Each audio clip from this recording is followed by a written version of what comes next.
performing and singing has been in her blood since the age of 9 years old. By 12, her song brought her to royalty. She is best known for her roles as the Carrot Top Girl from Green Gables. My name is Anne Shirley. Oh, it's spelled with an E. Eh? I mean the Anne part as well as the Shirley. And the little boy from Neverland who didn't want to grow up.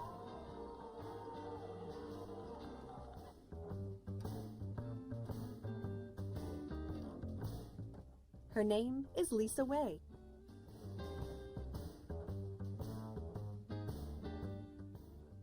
Her 25-year career in theater has taken her to countries and theaters all over the world.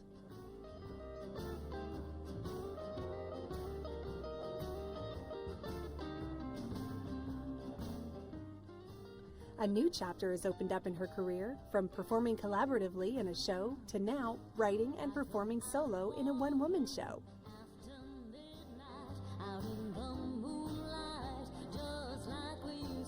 Her smile and bubbly attitude lights up the stage.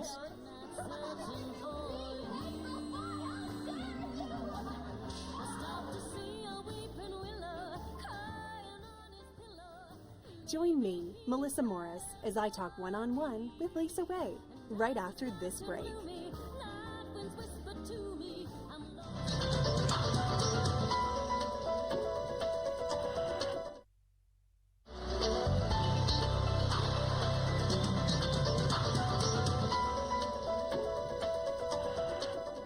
Welcome to this edition of One-on-One, where today we are joined by actor and singer Leisa Way. Thanks so much for joining us today. It's a pleasure to be here, Melissa.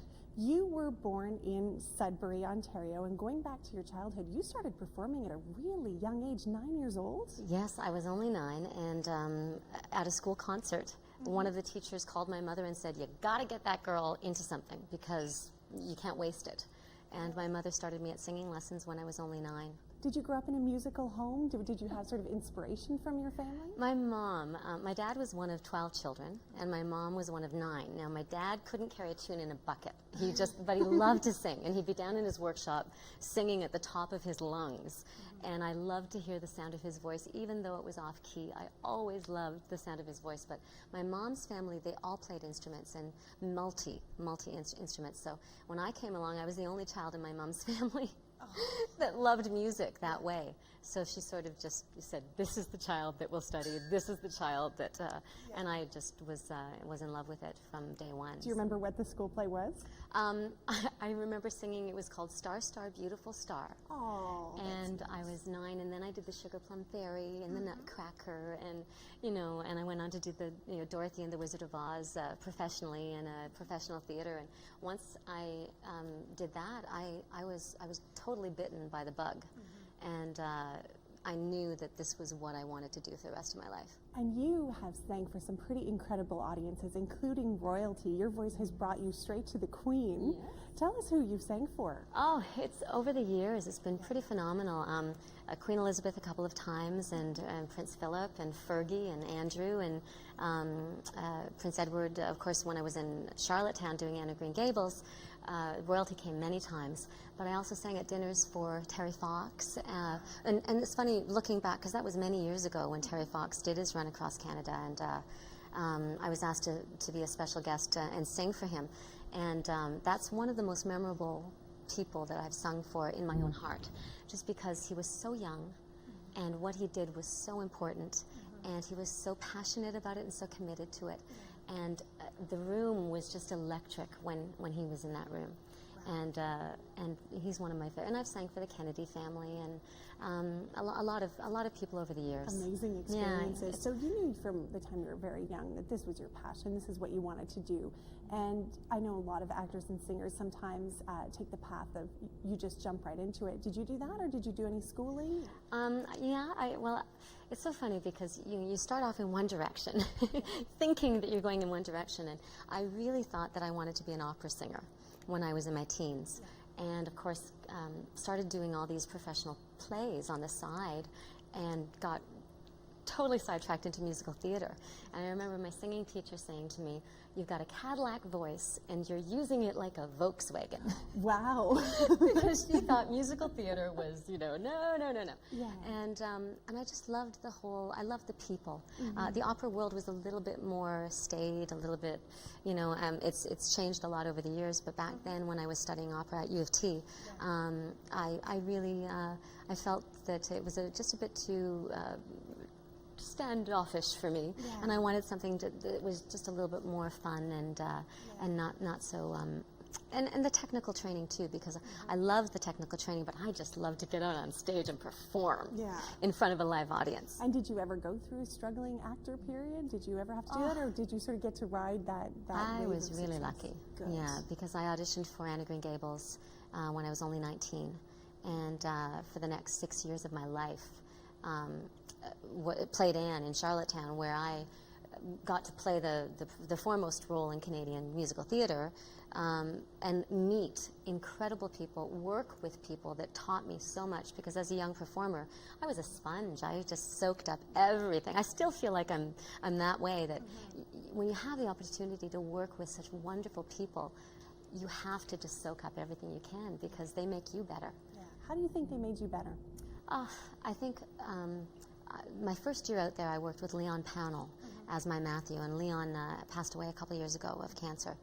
And he was a Stratford actor who could have just gone out on that stage and stomped, right over me, because I knew nothing about, my stage presence was just natural, and but I wasn't a trained actor, and he was so generous with me, and just with loving hands took me and guided me into a wonderful performance. And the director of that, Walter Learning, who was the founder of Vancouver Playhouse and on a Canada Council, and also a dear friend of mine now, but he took this raw talent that was me and gave me the opportunity to do something that was such a stamp on my career. Well, we're looking forward to hearing lots more about your career and some of the people that have influenced you. We're going to take a quick break, and we'll be right back here with actor and singer Leisa Way on One on One. That it's a rose in bloom.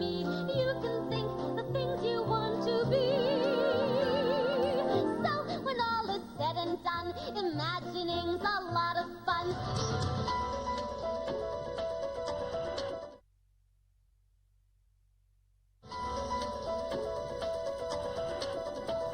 Welcome back to One on One, where today we're joined by actor and singer Leisa Way. Thanks so much for being here today. Oh, it's my pleasure. Well, before the break, we were talking about your run in Charlottetown with Anne of Green Gables, and after that, and you continued on with touring companies. So you got to see the world. Where did you went to Japan? Yes. And how do the audiences differ from place to place when you're playing the same role to different people? It's amazing. Japan was a whole other culture, because Anne of Green Gables was translated during the war years into Japanese, and the women had to hide the books because the men didn't approve of. Anne of Green Gables was so feisty, and she was outspoken, and she spoke her mind, and women in Japan then didn't do these things. So the women, I was an icon in Japan, and fan clubs would follow me around the country from city to city in big groups seeing the shows. And it was really, because in Canada, of course, nobody gets treated like that. Doesn't matter how big you are. And so it was really a heady experience for a young person. And I was busy. I mean, I did my 8 shows, and then every other minute I was busy doing PR and promo for the show, and meeting fan clubs and having tea parties in Japan. And it was really a wonderful experience, but it was exhausting. Yeah, well, it's an amazing cultural experience beyond, professional one, it sounds like. It was a stunning country, and it's funny because over the years I've been to over 50 countries now performing. In the fall I was just in Egypt and Jordan and Dubai and Thailand and India, and what I find is that people are the same everywhere. And the thing that amazes me most about every country that I've visited is the kindness of people, and that they appreciate art, they appreciate talent, and they appreciate good people. And when you connect with people, it's not because of who you are as a celebrity in their midst or whatever. It's because you connect as people. Yeah, it's actually who you are. It's who you are. You know, that it doesn't matter what your job is. The enjoyment comes 9 times out of 10 from the people you work with and the fact that you just adore what you do, if you're lucky enough to adore what you do for a living. A real passion for it. You starred in Peter Pan, which is, of course, about the boy who would never grow up. How was it playing a boy, and what were the challenges that were associated with that? It's funny because I went from a little girl to a little boy in the 2 major roles that I performed in my career for quite a long time. And Peter Pan was such a wonderful challenge. You know, I had to cut off all my hair, and the flying experience was phenomenal.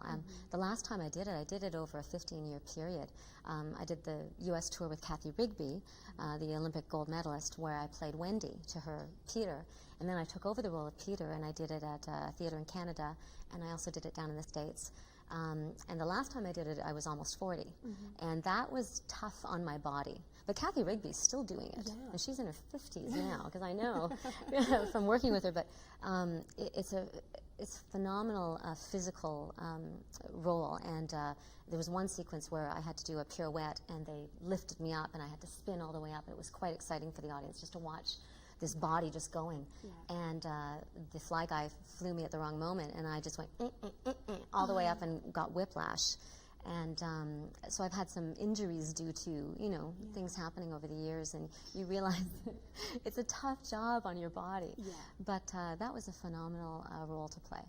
Well, then you ended up playing a role as singer and have released a CD. Tell us a little bit about the CD. Well, a couple of years ago, I was fortunate. I've played Patsy a couple of times, but my husband runs, he's the artistic director of Theatre Orangeville, and he was always a fan of my Patsy Cline, and he said, I'd really love you to do the role at Theatre Orangeville. And so we worked it into his season, and I did the show, and it was such a success at Theatre Orangeville that, you know, they could have ran it for a lot longer. And it was so much fun to do it in that nurturing environment of my favorite theater in the country, well, the world, working with my husband. And the audiences went so nuts that we had to put out a CD. So my band and I went into the studio and released a CD last year, and I put together a new show, which I'm starting to tour, called Sweet Dreams, a tribute to Patsy Cline. And it's just me on stage singing, you know, 25, 26 of Patsy Cline's greatest hits with the most phenomenal band that you can ask for. Well, we're going to talk more about that. We're going to talk more about your husband. We're going to talk about Theatre Orangeville. We've got lots more to chat about. So exciting. So we're going to take a quick break here and then come on back and join us on One on One.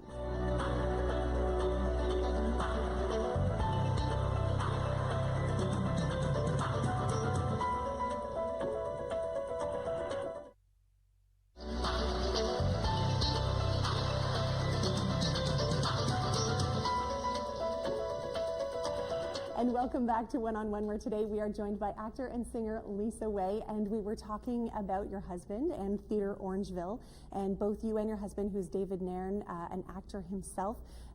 He is an artistic director at Theatre Orangeville, and you both share this real passion for theatre and passion for performing.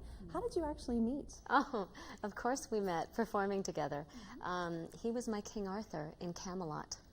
And I was Guinevere, very romantic. And it was, you know, the typical story. There's Lancelot, who Guinevere is supposed to fall for, and I only had eyes for that, for that guy in the crown, the king.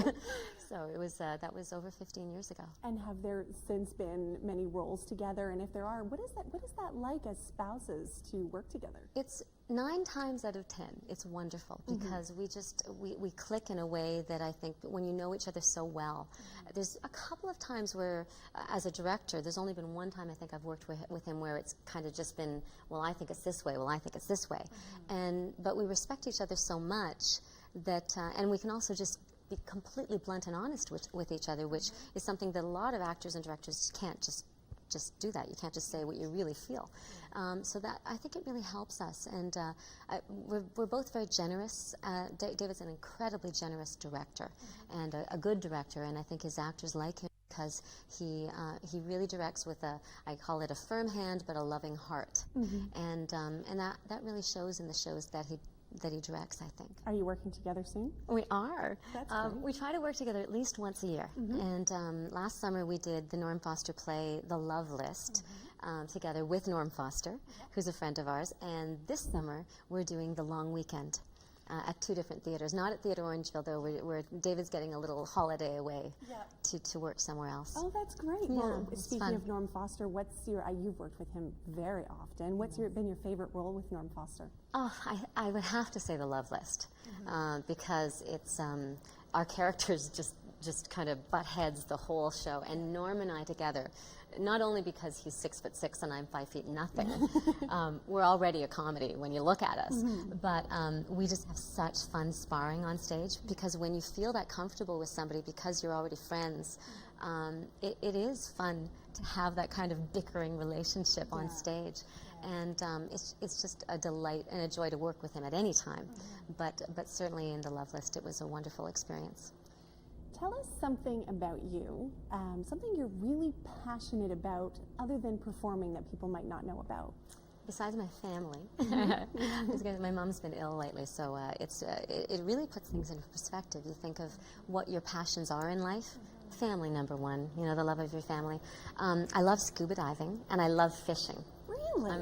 David always jokes that I could fish in a bucket. If there's a bucket of water, I would throw my line in.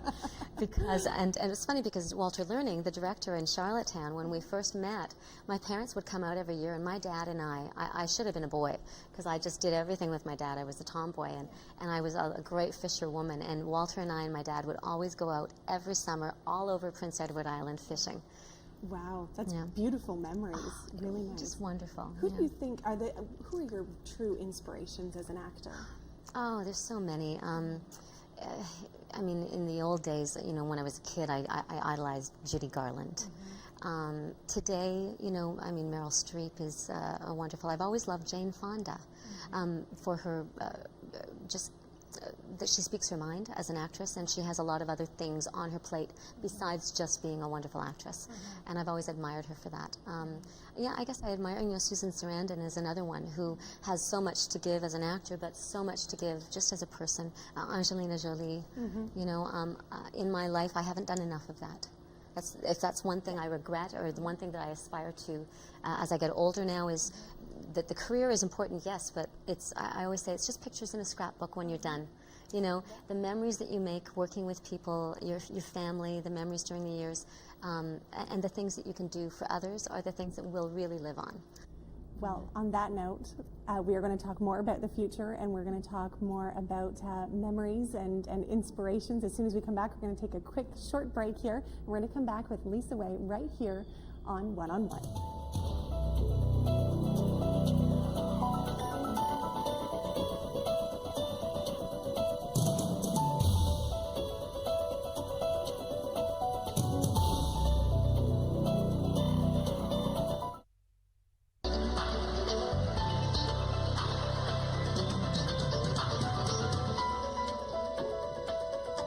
Welcome back to One on One, where today we are joined by actor and singer Leisa Way. And before the break, we had spoken a little bit about your one-woman show, Patsy Cline.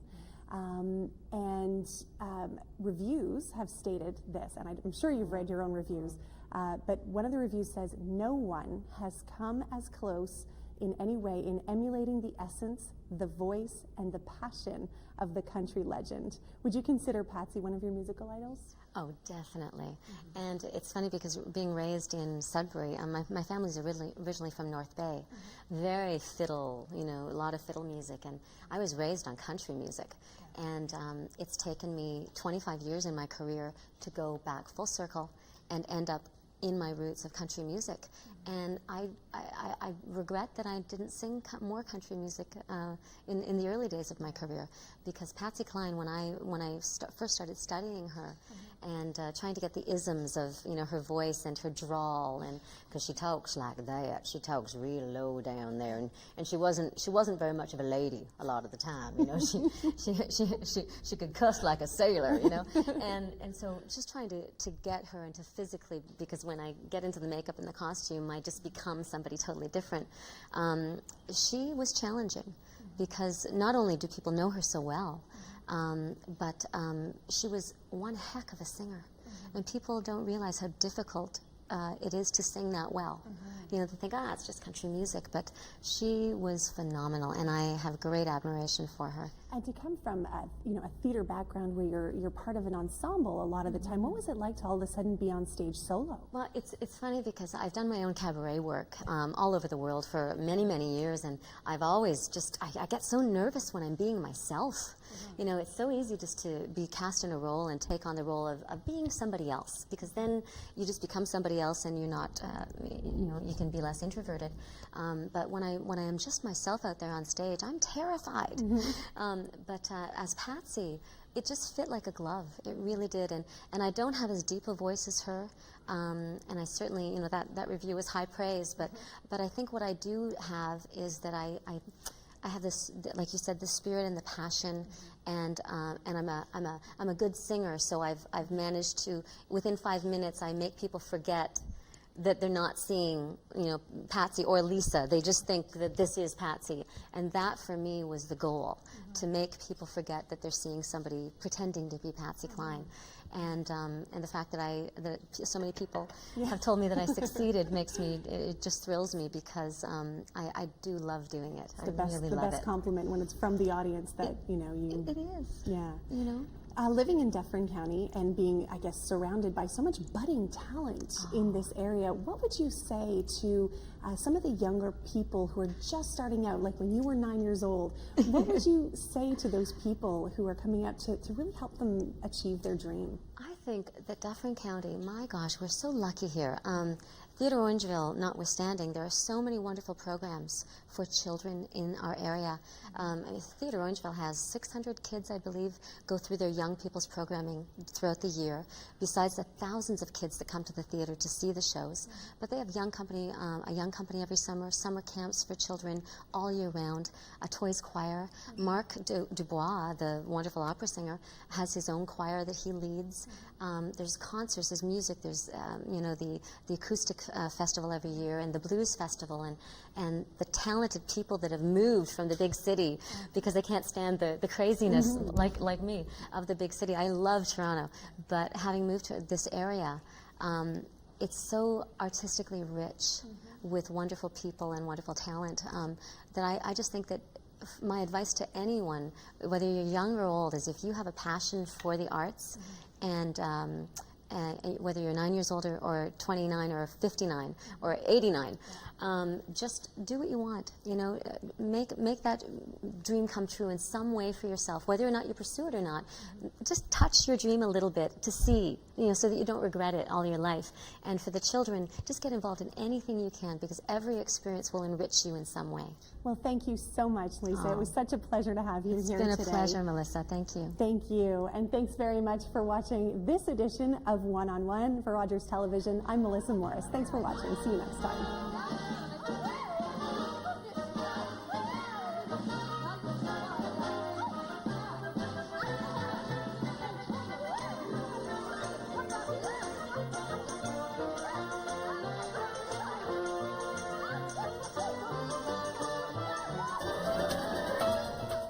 One on One was taped on location at the Consulate Dining Lounge, located within the Royal Ambassador Event Center, situated on Innes Lake Road in Caledon.